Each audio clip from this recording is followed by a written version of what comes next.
hoping that I haven't heard from Jason today, who I'm supposed to be talking to about his book. So let's just give it a minute and see if he shows up. So we'll just patiently wait for a second and talk about how tired I look. Oh, yay!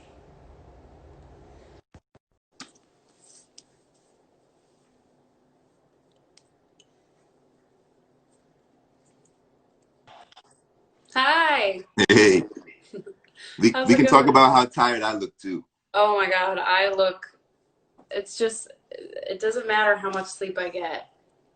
We're all in the same place, you know? Yeah, it's an exhausting time right now. For sure, for sure. Thanks for having me, by the way.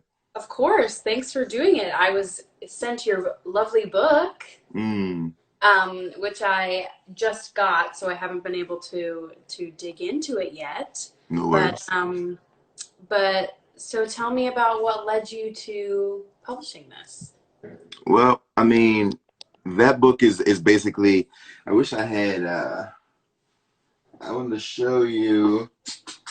That book is basically an adaptation of a different book that is really big, and I usually have it on hand so I can show you just how big it really is. But I don't know.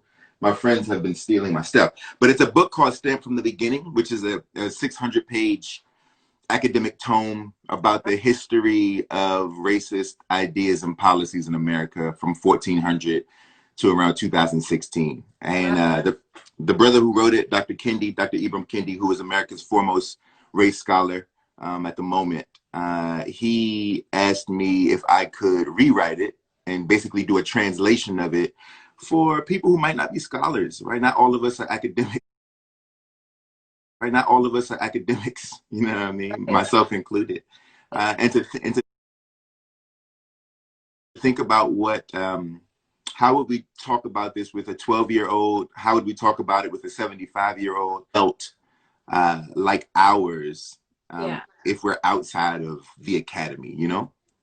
Right. Yeah. That's wonderful. Yeah. I mean, it's definitely hard to jump in to a 600-page book and try to translate that into something that I can understand. So, yeah, I'm really excited to read it, and happy to have you on here too. I see you've been doing other lives, right? I've been doing a lot of lives. I mean, my Yeah. whole thing, I rock with the kids, you know?